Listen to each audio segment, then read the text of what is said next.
Muito bom, você pode abrir sua Bíblia no livro do profeta Ezequiel, capítulo 37. O que você espera que aconteça em um velório? O que há num velório? Há luto, lágrimas, tristeza, uma ou outra palavra de consolo. E nós sabemos que, independentemente do que façamos, nada pode trazer aquela pessoa de volta à vida. E no fundo, essa talvez é a maior dor do luto. É saber que aquela pessoa se foi para sempre. E que ela deixará um vazio nas nossas vidas. E tudo o que resta é a tristeza, a melancolia e as lembranças de quem aquela pessoa foi enquanto estava viva. Isso é o que nós esperamos que aconteça em um velório: tristeza, saudade e sepultamento. Os leitores desse livro de Ezequiel estavam passando por um momento parecido ao de um velório. Porém, não era diante do velório de um ente querido. Eles estavam olhando para o próprio velório. O próprio velório. Essa história de Ezequiel capítulo 17 começa muitos anos atrás, em meados do 6º século antes de Cristo. O povo de Deus havia se dividido em duas nações. Nós tínhamos Israel e Judá. Israel não servia mais a Deus. E isso custou um castigo terrível para aquela nação. Eles foram dominados por seus inimigos. Mas Judá também não estava andando muito com Deus. Ela se orgulhava muito de não ter sido disciplinada ainda, mas o seu tempo estava próximo. E Deus estava prestes a trazer disciplina também a Judá, por causa de alguns pecados bem específicos. E dentre esses pecados estavam, em primeiro lugar, falsos profetas. Esses homens dentro do povo diziam que o castigo de Deus nunca chegaria e que o povo poderia viver em pecado sem se preocupar com nada. Havia um segundo pecado: os líderes da nação eram idólatras. Eles motivavam o povo a fazerem o mesmo que eles, e eles sacrificavam até mesmo suas crianças a estátuas e adoravam imagens de falsos deuses. Em terceiro lugar, nós tínhamos o próprio povo. O próprio povo de Judá havia se tornado ingrato diante das bênçãos de Deus e não queria mais ser fiel à palavra. Em quarto lugar, além de tudo isso, havia uma forte confiança na política da época. Eles achavam que os seus inimigos nunca seriam fortes o suficiente para derrotá-los, desde que eles confiassem no Egito ou confiassem em outras nações. A política era a salvação desse povo, não Deus. Qualquer semelhança é mera coincidência com os nossos dias. Em quinto lugar, além disso, eles também eram cínicos. Judá afirmava que se fosse disciplinada por Deus, olha a afronta deles. Eles diziam que se fossem disciplinados não era por causa dos seus pecados, mas era por causa dos erros dos seus pais, dos seus antepassados. Olha, eu estou pagando, mas é pelo pecado do meu pai. Mas além disso, eles chegavam até a dizer que se Deus os castigasse, o próprio Deus era culpado do pecado do povo.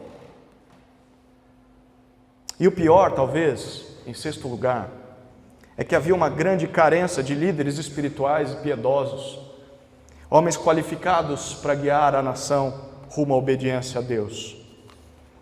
Nenhum pastor era tão fiel a Deus ao ponto de chamar o povo a se arrepender de seus pecados. Foi aí que Deus chamou alguns homens para alertar o seu povo quanto ao castigo que ele lhes traria. Caso eles não se arrependessem, haveria disciplina. E esses homens eram 3 profetas: Jeremias, Zacarias e Ezequiel. Ezequiel era um levita. E diferente do que as pessoas acham que um levita faz hoje, que é só ficar cantando na igreja, ou tocando, ou levitando, sei lá. O levita, ele era alguém que trabalhava no templo, como uma espécie de diácono. O que o levita fazia? Sim, tinha momentos que ele cantava, mas o levita limpava os animais a serem sacrificados. E depois ele jogava os restos dos animais fora. Ele lavava as vasilhas usadas no sacrifício. Um levita era alguém que sujava as mãos. E Ezequiel era um levita. Ele era um jovem de aproximadamente 25 anos, casado com uma linda mulher. Aparentemente ele tinha uma vida perfeita, até que Deus decretou juízo sobre Judá. O povo não ouviu os alertas de Deus por meio de Jeremias, e o rei da Babilônia, que era a nação mais cruel e mais poderosa da época, cercou a cidade de Jerusalém e dominou o povo de Deus. E muitos morreram de fome por causa do cerco. Muitos morreram de sede. Houve pessoas que mataram e comeram os próprios filhos porque não tinham comida. Alguns sobreviveram e ficaram morando na sua própria cidade, mas agora como escravos, e outros foram deportados para a Babilônia. E dentre esses que foram deportados para a Babilônia estava toda a família real, o rei, a rainha, os filhos, mas Ezequiel também. Ezequiel e a sua família também foram exilados porque trabalhavam no templo. 5 anos se passaram desde que Ezequiel foi levado à Babilônia. Os que foram exilados tinham até certa liberdade e sempre tinha certo comentário de que eles achavam que não ia ficar tanto tempo presos. Para eles, Deus logo libertaria aquele povo das garras do inimigo. E foi aí que Deus chamou Ezequiel como seu mensageiro para o povo. Mas a mensagem de Ezequiel não era o que o povo queria ouvir. Ezequiel não anunciou libertação rápida do cativeiro. Pelo contrário, Deus comissionou esse homem a mostrar ao povo quão grave era o seu pecado. Mesmo castigados por seus pecados, eles ainda não haviam se arrependido de verdade. Por isso, Ezequiel tinha de dizer para eles que o pecado deles ainda teria de ser tratado por Deus. A desobediência do povo tinha de doer. Deus trataria aquele coração com a disciplina. E eles ficariam presos por mais 65 anos naquela nação. É óbvio que uma mensagem dessas não agradou o povo. Comunicar a mensagem de Deus causou muito desconforto para Ezequiel. Eles envergonhavam Ezequiel e causavam dor a Ezequiel, para que ele se calasse. E 5 anos depois de ser chamado para o ministério, esse homem teve de ver a sua esposa falecer. E Deus lhe convocou a não entrar em luto. Ezequiel, você não vai chorar, não vai ter velório para sua esposa. Por quê, Deus? Para você mostrar ao povo que era isso que deveria acontecer com ele. Esse povo está morrendo espiritualmente, mas não entram em luto. Você não vai derrubar uma lágrima por causa de sua esposa falecida. E Ezequiel fez isso. A mensagem do livro de Ezequiel foi escrita para que Deus mostrasse ao povo que o fato deles terem sido dominados por seus inimigos não alterava em nada a sua soberania. Na verdade, Deus continuava sendo Deus. E aquele castigo era parte do seu plano para tratar o coração do povo. Deus iria revelar sua glória e a sua santidade através da disciplina de Judá. E não só isso, mas Deus também castigaria as nações vizinhas de Israel, inclusive a própria Babilônia. Mas antes de ser destruída, a Babilônia serviria como uma espécie de espada de juízo nas mãos de Deus. E a mensagem de Ezequiel era dura. Ela prometia um tempo de caos, um tempo de total desalento. Haveria fome, haveriam mais doenças, haveriam mais prisões. E nenhum país ou dinheiro do mundo poderia livrar Judá desse terrível julgamento. Mas havia também uma promessa, a promessa de restauração no futuro. Deus é quem faz a ferida, mas é também aquele que traz o remédio para curá-la. E nem todos morreriam nesta disciplina. Haveria um pequeno grupo de crentes que seria preservado por Deus, e a estes o Senhor prometeu que um dia eles voltariam para a sua terra e um dia serviriam a Deus novamente sem impedimento. Um dia Deus seria o pastor do seu povo. Um dia Deus estaria presente com os crentes e eles teriam o seu espírito. Eles não teriam mais de se preocupar com o pecado, porque eles seriam santos. Eles teriam um novo templo. Eles nunca mais perderiam a glória de Deus de vista. Em resumo, esse é o conteúdo do livro de Ezequiel. Dos capítulos 1 até 24, nós temos profecias de juízo contra Judá. Capítulos 25 a 32, nós temos profecias de juízo contra as nações ímpias, vizinhas de Judá. E a terceira parte do livro, capítulos 33 a 48, nós temos profecias de uma restauração final ao povo de Deus, onde o Senhor habitaria com o povo na Nova Jerusalém. E em Ezequiel 37, nós vemos uma dessas promessas de restauração. Nessa época em que Ezequiel 37 foi escrito, completavam aproximadamente 3 anos depois que sua esposa havia falecido. É aqui que começa a nossa história. Deus dá uma visão a Ezequiel. Olha o que os versículos 1 a 3 nos dizem. A mão do Senhor veio sobre mim, e Ele me levou pelo Espírito do Senhor a um vale cheio de ossos, e me fez andar de um lado para o outro, e vi que o número deles no vale era grande, e estavam muito secos. Ele me perguntou: Filho do homem, estes ossos poderão reviver? Respondi: Senhor Deus, Tu sabes. Deus dá uma visão a Ezequiel. Ezequiel começou essa sessão do livro, desde o capítulo 33, dizendo sempre o seguinte, no começo de cada capítulo: a palavra do Senhor veio a mim. Ele repetiu isso várias vezes. Mas é a primeira vez que algo diferente acontece. É a primeira vez em que ele diz: a mão do Senhor veio sobre mim. É como uma grande mão que o tivesse abraçado por cima e levantado ele do seu lugar. E ele então é conduzido pelo Espírito do Senhor até um vale e é deixado nesse vale. O vale é o oposto de uma campina ou de uma colina. As cidades eram construídas em campinas. Lá nesse lugar alto era seguro. Se podia avistar qualquer inimigo que tivesse vindo a quilômetros de distância. Mas o vale era o local das batalhas. Os exércitos se encontravam no vale. O vale era o pé de 2 montanhas, onde 2 ou mais povos guerreavam para conquistar as suas colinas. O vale era local de guerra, local de sangue, local de dor e sofrimento. E ali vidas eram tiradas. Milhares eram derrotados e mortos. Por isso, era muitas vezes o local de ossos secos. É assim que está o vale onde Ezequiel é deixado por Deus. E nós vemos no verso 2 que Deus o faz andar por todos os lados do vale. E enquanto caminha, o profeta percebe que o número dos ossos naquele local era muito grande. Mas ele também reparou outra coisa.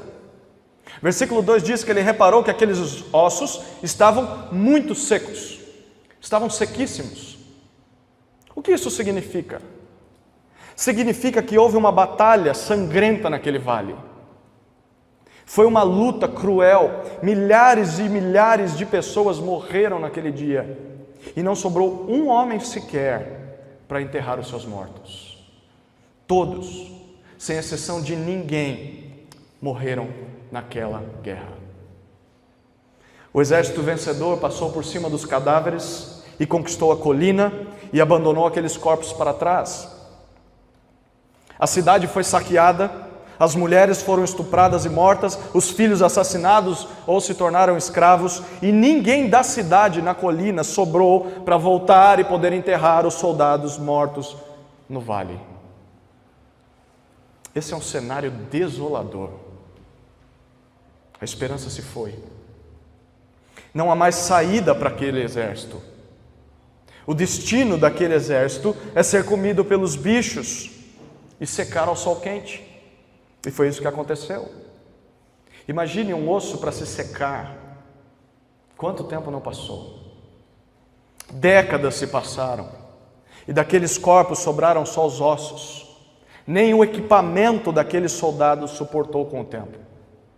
O sol os havia secado violentamente. E Ezequiel termina a sua inspeção e Deus diz para ele no verso 3: Filho do homem, por acaso estes ossos secos poderão reviver sozinhos? Ezequiel, há alguma esperança de ressurreição deste exército? Que pergunta óbvia, né? Se essa pergunta fosse feita por qualquer outra pessoa, nós poderíamos responder, mas é claro que não. Você não percebe? Eles estão mortos há décadas. Não há mais esperança para eles. Eles são inúteis. Eles são incapazes de tornar a viver. Mas não é qualquer pessoa que está perguntando isso a Ezequiel. É o Senhor Deus, o Criador dos céus e da terra, o autor e o consumador da vida. É por isso que Ezequiel responde com muita humildade e ele diz: Senhor Deus, Tu o sabes. Senhor, o Senhor sabe que se depender de mim, eles vão continuar assim. Porque eu sou incapaz de dar vida a esses ossos. E se depender deles, a esperança é menor ainda. Mas para o Senhor, o soberano sobre a criação, tudo é possível. Eu sei que é. Isso é impossível para os homens, mas para Deus tudo é possível. E aí Deus dá uma ordem a Ezequiel. Versículos 4 até 8, olha o que o texto diz. Então ele me disse: profetiza sobre estes ossos e dize-lhes: ossos secos, ouvi a palavra do Senhor. Assim diz o Senhor Deus a estes ossos: farei entrar em vós o fôlego da vida e vivereis. Sobre vós poreis nervos, farei aparecer carne e estenderei pele. Porei o espírito em vós e vivereis. Então sabereis que eu sou o Senhor. Profetizei como me foi ordenado. Enquanto profetizava, houve um ruído, um barulho de estalo, e os ossos se uniram, osso com osso. Olhei e vi que os nervos os cobriram, a carne apareceu e a pele se estendeu por cima deles, mas não havia espírito neles. Deus dá uma ordem a Ezequiel. Verso 4, Deus diz algo inusitado: Ezequiel, profetiza sobre esses ossos. Profetizar é o mesmo que falar algo em nome de Deus a alguém. É falar da parte de Deus, é dizer aquilo que Deus diz ou disse. Mas nesse caso, Ezequiel não deveria falar a pessoas, mas aquele exército de ossos. Não sei se você está imaginando essa cena, mas é uma loucura. E o que era para ele dizer? Deus diz no verso 4, ossos secos, ouçam a palavra do Senhor. E ele continua dizendo no verso 5, assim diz o Senhor Deus a vocês, ossos secos: eu darei vida a vocês. Eu farei com que o fôlego, ou o sopro, o espírito de vida entre em vocês, e vocês voltarão a viver. E sabe como eu farei isso? Verso 6, colocarei sobre vocês nervos, farei a carne aparecer sobre vocês, e estenderei pele sobre tudo isso. Depois eu colocarei o espírito de vida em vocês, e vocês viverão. Você está imaginando essa cena? Um homem, sozinho em um vale de morte, diante de milhares de ossos de mortos, tendo de pregar a esses ossos. Ossos não têm ouvidos. O que Deus quer com isso? Deus informa aos ossos o propósito dele ao dar vida a eles. O verso 6, a segunda parte, Deus diz: depois que eu fizer isso, então vocês saberão que eu sou o Senhor. Quando vocês viverem novamente, vocês se lembrarão que estavam mortos e que só eu poderia dar vida a vocês, e eu fiz isso. E quando isso acontecer, vocês vão me temer como Deus. Quero te perguntar o que você faria no lugar de Ezequiel. Alguns chorariam de medo no meio de um cemitério com os ossos expostos, sem ajuda, papai e mamãe não está perto. Outros gritariam por socorro: alguém me tira daqui. Ou outros pediriam para que Deus acordasse eles de vez desse pesadelo. Deus, acaba com essa visão, eu já entendi. Ou não entendi, mas tudo bem, não quero mais ver isso. Sabe o que Ezequiel fez? Olha o versículo 7. o profeta Ezequiel fez o que parecia a coisa mais louca desse mundo naquele momento. Ele obedeceu. Aquele homem profetizou como Deus mandou.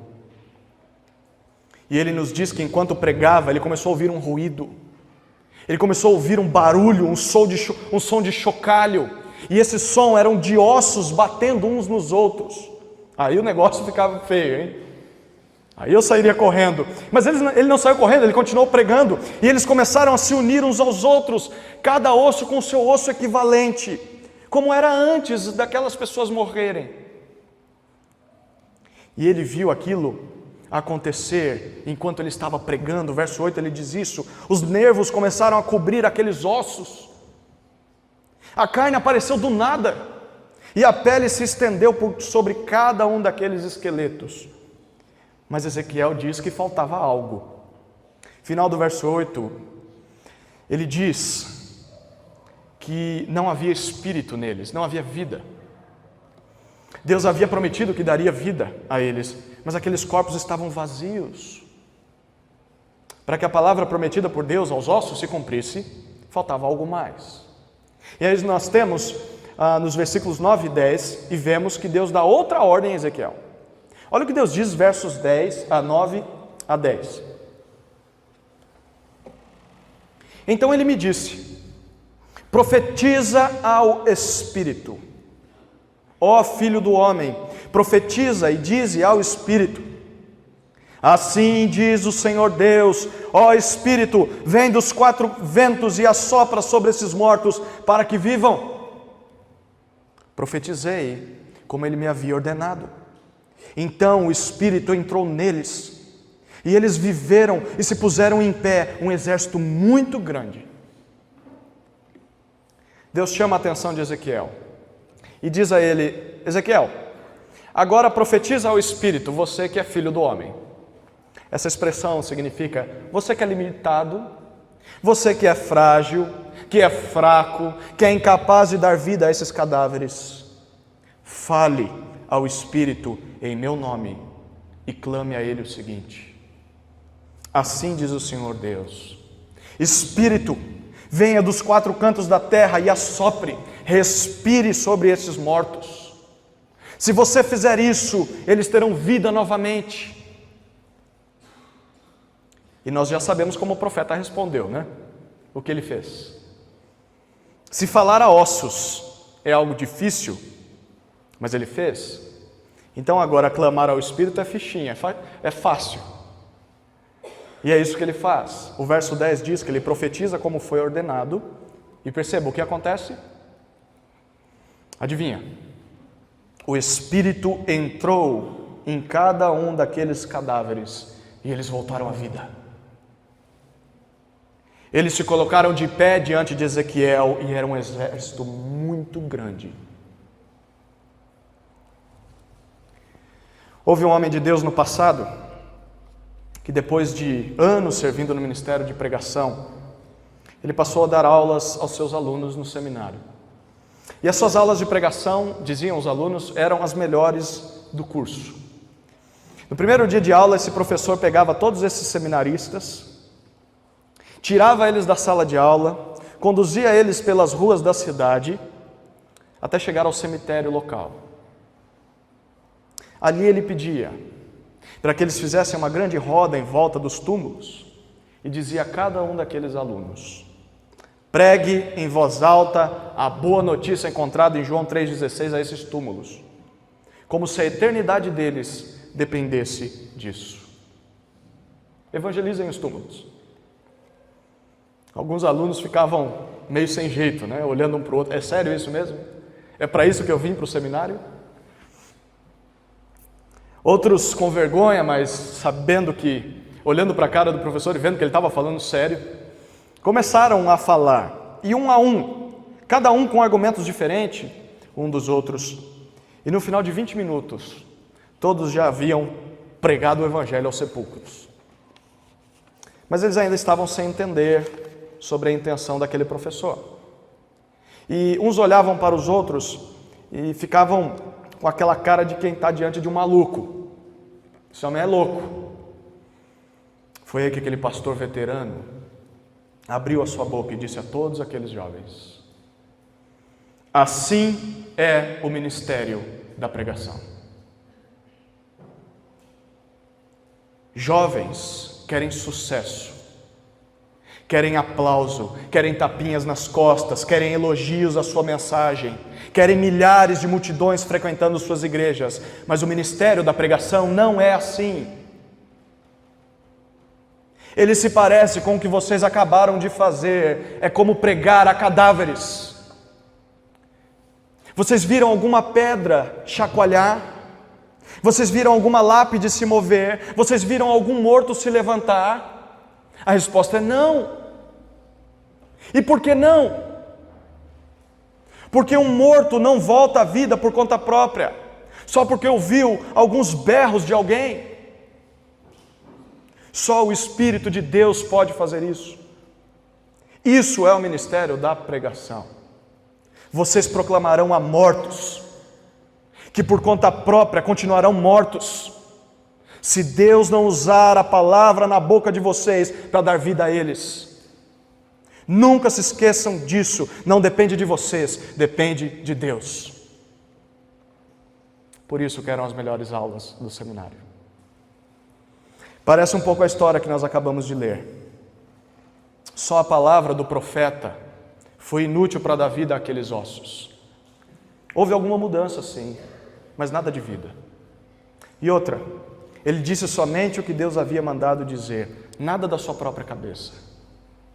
Mas para que vida fosse gerada naquele exército, foi necessário clamar ao Espírito de Deus, para que o Espírito de Deus soprasse o dom da vida naqueles corpos. Tudo depende de Deus, nada depende de você. Somos filhos de homens. Nós não podemos produzir vida em outros e nem em nós mesmos. O nosso texto termina com Deus explicando a visão que deu a Ezequiel. Olha o que ele diz nos versos 11 a 14. Então ele me disse: filho do homem, estes ossos são toda a casa de Israel. Eles dizem: nossos ossos secaram-se e a nossa esperança morreu, fomos totalmente exterminados. Portanto, profetiza e diz-lhes: assim diz o Senhor Deus, eu abrirei as vossas sepulturas, eu vos farei sair das vossas sepulturas e vos trarei a terra de Israel, ó povo meu. E quando eu vos abrir as sepulturas e vos fizer sair, sabereis que eu sou o Senhor, ó povo meu. E porei em vós o meu espírito e vivereis, e vos porei na vossa terra e sabereis que eu, o Senhor, disse e cumpri isso, diz o Senhor. Deus diz no verso 11 o seguinte para Ezequiel: Ezequiel, sabe quem são esses ossos? Toda a casa de Israel. Ezequiel, não é só o reino do sul, não é só Judá não, é o reino do norte também, é Israel. Sabe o que eles dizem, Ezequiel? Você sabe muito bem, Ezequiel, você ouve isso deles. Eles dizem: nossos ossos se secaram, nós estamos como um exército morto na batalha, a nossa esperança morreu, ela pereceu, desapareceu, nós fomos totalmente derrotados. Era isso que o povo estava pensando no exílio. Já faziam 8 anos que eles estavam presos na Babilônia, e eles sabiam que iriam ficar ali por pelo menos mais 62 anos. Qualquer expectativa de um futuro melhor já estava jogada por água abaixo. Não havia confiança no futuro, havia apenas lástima, dor. Era um sentimento de derrota, de fracasso. Eles se sentiam como um prédio demolido, uma cidade em ruínas. E mesmo depois, caso voltassem para Jerusalém, depois desses 70 anos de exílio, o que eles iam fazer em Jerusalém? Tudo bem, a gente volta, mas o nosso povo está dividido, nós não temos um rei, a cidade está destruída, e nós não temos nenhum templo para adorar a Deus lá na nossa terra.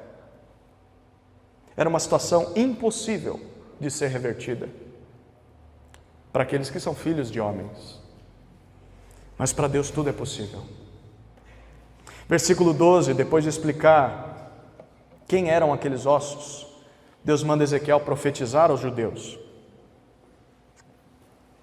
Ele diz: pregue para eles que assim diz o Senhor. Judeus, mesmo que vocês estejam mortos, sem esperança no futuro, desolados, eu abrirei as suas sepulturas e eu farei com que vocês saiam delas. Eu trarei vocês de volta à terra de Israel. Vocês são meu povo. Eu os tirei daqui, eu os trarei de volta. Verso 13: e quando vocês saírem de suas sepulturas, perceba novamente, ele diz: vocês saberão que eu sou o Senhor, o seu Deus. Saber é uma palavra que traz a ideia de descobrir, perceber. Quando Deus restaurasse a nação de Israel, aquele povo reconheceria tudo o que Deus fez por eles e tudo o que Deus é. E esse povo adoraria em gratidão ao Senhor pelo resto de sua vida. Deus diz no verso 14 que Ele colocaria o seu Espírito sobre eles e eles voltariam a viver. Eles estariam de volta à terra prometida e novamente Ele diz: e vocês saberão que o Senhor foi quem disse aquilo. Quem está dizendo isso? E o Senhor cumpriu isso. Deus cumpre o que promete. E quando nós experimentamos isso, cada vez mais nós reconhecemos que o Senhor é o Rei dos Reis. O Senhor é o Senhor dos Senhores. Porque Ele cumpre o que promete. O que esse texto quer nos ensinar? Deus não inspirou Ezequiel a escrever isso só para que nós soubéssemos que Deus é capaz de dar vida física aos ossos físicos. Nós já sabemos que Deus pode fazer isso. Essa passagem foi escrita para nos ensinar que a palavra de Deus dá vida espiritual a pessoas espiritualmente mortas. Deus não está dando a Ezequiel uma lição de anatomia, ou repetindo que ele tem poder para dar vida a mortos. Deus está ensinando o profeta sobre a condição miserável da alma humana, perdida no pecado. Deus está ensinando sobre o seu poder. Deus está dizendo aquilo que Ele é capaz de fazer através da pregação da sua palavra: dar vida espiritual a almas mortas. A nação de Israel, exilada na Babilônia, fora da terra prometida, desobediente a Deus, desgraçada por Deus, nada mais era do que uma pilha de ossos ressecados e dissecados. Mas apesar disso, Deus os faria viver novamente. Deus abriria as sepulturas e traria esse povo de volta à vida e colocaria o seu Espírito neles. Queridos, Deus dá vida por meio da sua palavra.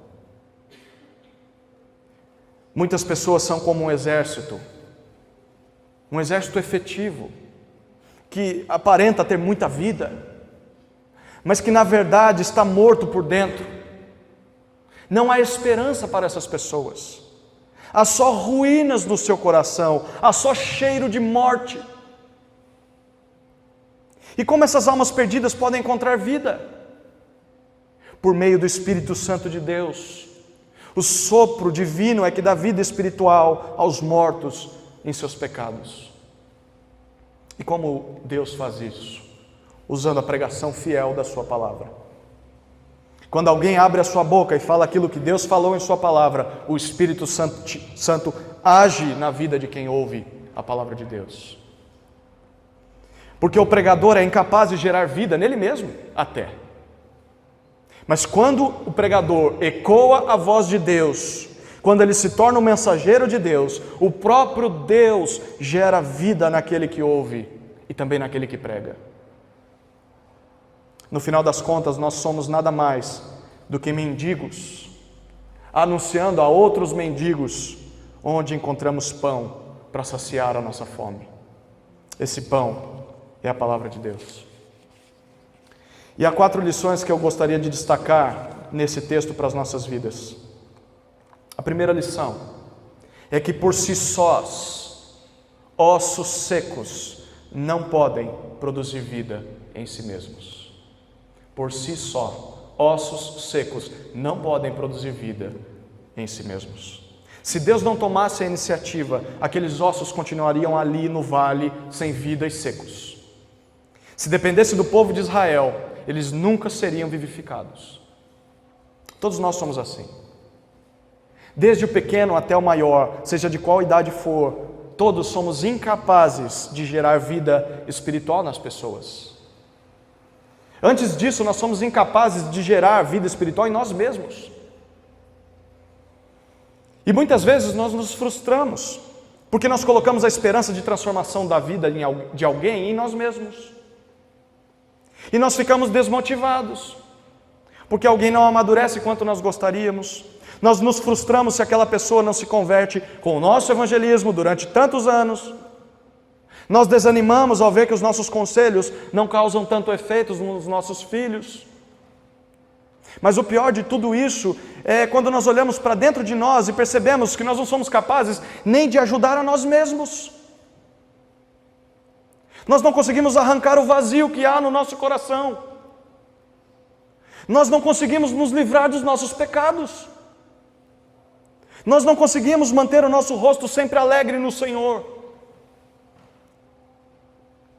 Se nós nos decepcionamos com nós mesmos, é porque em algum momento nós confiamos em nossa própria força. Nós não deveríamos nos ver como super-heróis. Não deveríamos nos enxergar como super-humanos.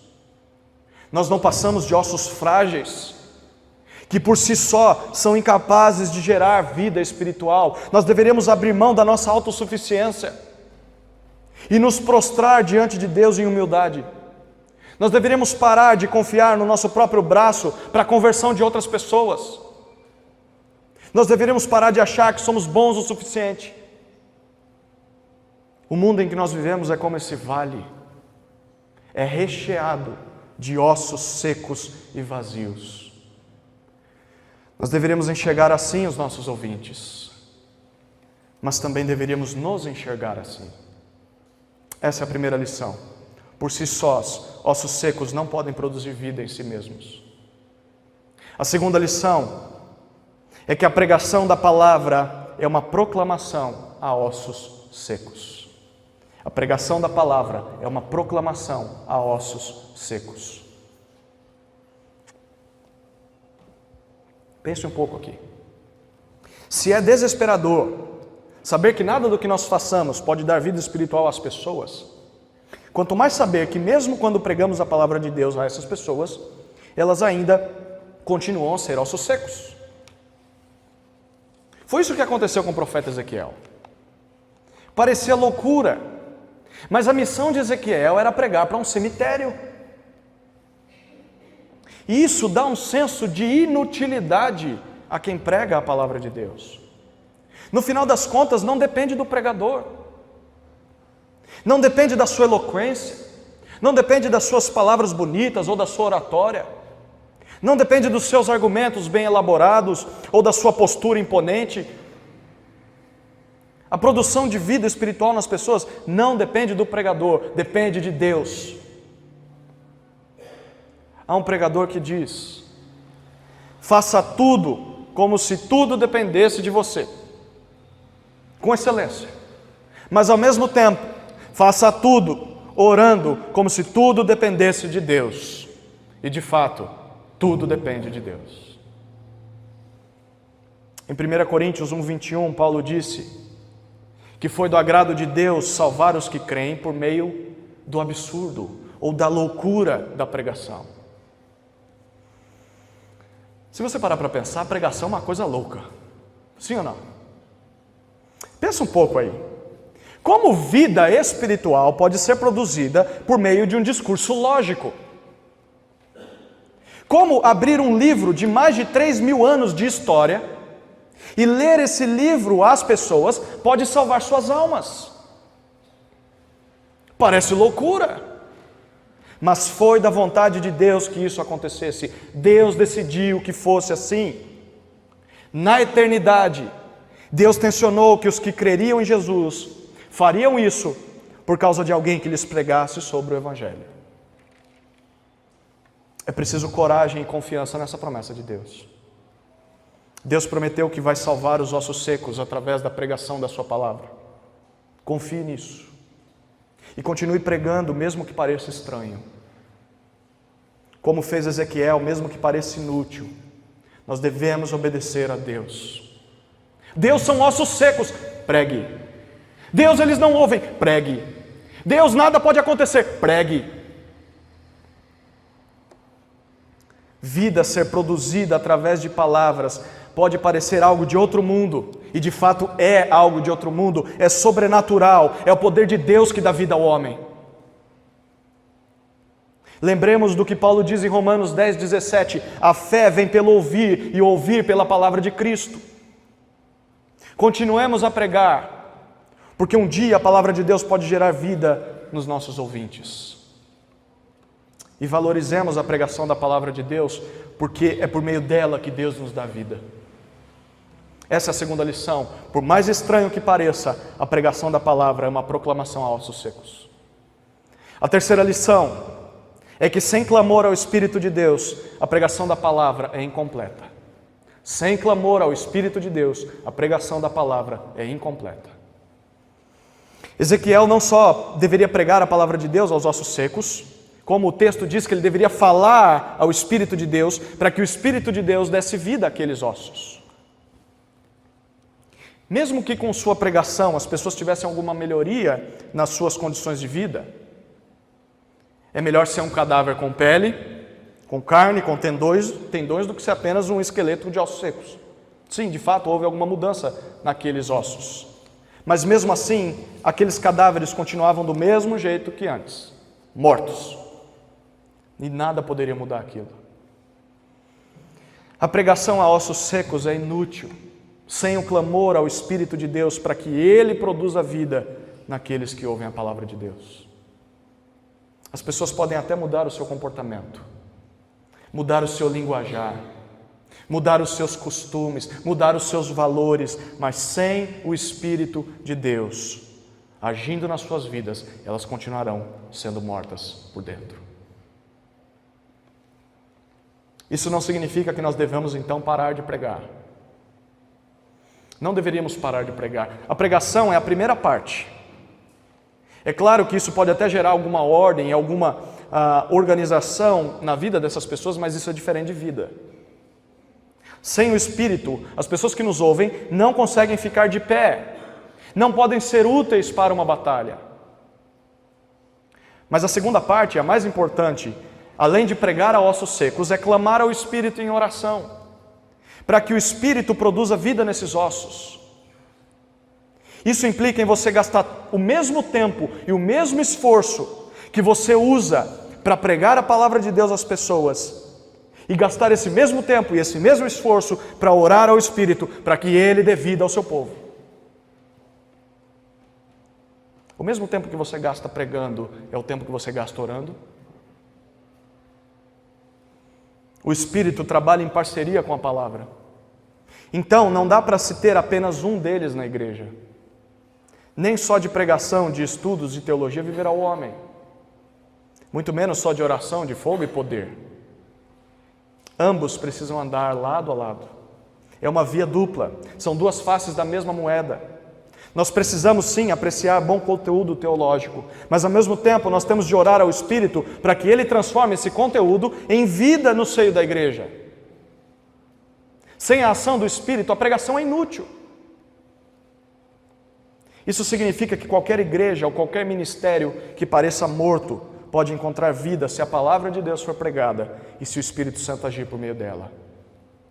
Que nós oremos por isso. Oremos por boa pregação, mas ao mesmo tempo oremos pela ação do Espírito de Deus. Essa é a terceira lição. Sem clamor ao Espírito de Deus, a pregação da palavra é incompleta. A última e quarta lição é que ossos que receberam vida de Deus percebem que Ele é o Senhor, aquele que cumpre o que promete. Ossos que receberam vida de Deus percebem que Ele é o Senhor, aquele que cumpre o que promete. Era isso que aconteceria com o povo de Israel. Nós vimos que por 3 vezes, no versículo 6, No versículo 13 e no versículo 14, Deus diz que quando eles fossem trazidos de volta à vida, lembra a palavrinha que se repetiu 3 vezes? Eles saberiam, eles perceberiam, eles compreenderiam pela experiência que Deus é o Senhor. Não só isso, mas o texto também diz que eles saberiam que Deus é aquele que cumpre o que promete. Isso é o que acontece com quem de fato recebe vida espiritual por ação do Espírito Santo. Em outras palavras, essas pessoas reconhecem que sem Deus ainda estariam mortas, ainda seriam ossos secos, e por isso se colocam à disposição para batalhar por Ele. Eu gostaria que você pensasse sobre isso. Se você já passou da morte para a vida, você já imaginou que se Deus não tivesse mandado aquele pregador para falar a palavra dele a você, naquele dia específico, você ainda estaria morto? Já parou para pensar nisso? Se dependesse de você, você estaria pior do que os descrentes. Isso deveria tirar o nosso orgulho de achar que nós somos melhores que os outros. Quem disse que você é melhor do que aqueles que nunca entraram em uma igreja? A vida não vem de você, a vida vem de Deus. Isso também deveria acabar com a nossa vontade de viver para nós mesmos. Esse tipo de desejo é o desejo de alguém que ainda está morto. Quem recebeu vida irá viver por aquele que lhe deu vida, o próprio Deus. Isso também vai nos colocar em posição de batalha, junto com o povo de Deus, que também recebeu vida de Deus. Você vai parar de ficar vivendo e perdendo tempo com coisas de mortos, com assuntos de ossos secos, e você vai passar a investir a sua vida nas coisas de Deus. Isso também te dá esperança de que tudo aquilo que Deus prometeu um dia se cumprirá, porque Deus é aquele que cumpre o que promete. Se Deus prometeu te dar vida através da pregação da palavra, e Ele deu, tudo mais se cumprirá. Um dia Ele enviará o seu Filho de volta a esse mundo. Um dia Deus julgará todas as nações por seus pecados. Um dia nós viveremos no novo céu e nova terra com Ele. Nós podemos confiar que Ele é aquele que cumpre o que promete, porque Ele já nos deu vida enquanto ainda éramos ossos secos. Há algum milagre que Deus não possa fazer? É só olhar para você. Você é um milagre. Mas, se você se sente como alguém que ainda não passou da morte para a vida, se você avalia o seu coração e sente que falta vigor espiritual, falta poder de Deus, se você diz como o povo de Israel, meus ossos secaram, a minha esperança morreu, eu estou totalmente arruinado, não há possibilidade de um futuro melhor, eu estou no fundo do poço e aqui eu vou ficar pelo resto da minha vida. Se você entrou por aquela porta nessa noite com esse tipo de sentimento, saiba que você só terá esperança renovada e você só será grato e disposto a servir a Deus no dia em que o Espírito de Deus te der vida através da pregação da palavra. Por isso, busque ouvir a palavra. Queira conhecer aquilo que Deus quer te dizer, mas principalmente, ore para que o Espírito de Deus te dê vida. Clame hoje mesmo: Deus Todo-Poderoso, transforma essa tua palavra em alimento para minha alma. Manda o teu Espírito para me convencer do meu pecado. Me transforma de dentro para fora. Me dê vida espiritual. Me vivifique por meio da tua palavra. Ore nesse sentido. Ezequiel morreu antes de ver todas as promessas de Deus se cumprirem. Acredita-se que esse profeta morreu no exílio, sem ver Deus produzir vida espiritual naquele povo de uma maneira plena. Isso, na verdade, só aconteceu cerca de 500 anos depois de Ezequiel, quando, depois de cumprir a sua missão na terra, Jesus Cristo ascendeu aos céus e dos céus enviou o seu Espírito para a igreja. No dia de Pentecostes, algo novo aconteceu. Todos ficaram cheios do Espírito Santo. Mortos em seus pecados, foram tornados vivos pela ação da palavra de Cristo e pela ação do Espírito de Deus. Hoje você tem um privilégio que o profeta Ezequiel não teve. O privilégio de experimentar viver em uma comunidade de pessoas que receberam vida espiritual, sendo você mesmo uma delas. Aquele homem estava sozinho na caminhada da fé. Você não precisa estar sozinho. Basta ouvir a palavra do Senhor, clamar para que o Espírito te dê vida, levantar do seu túmulo espiritual e se colocar de pé, pronto para a batalha contra o mal. Lembre-se disso. Deus dá vida através da sua palavra.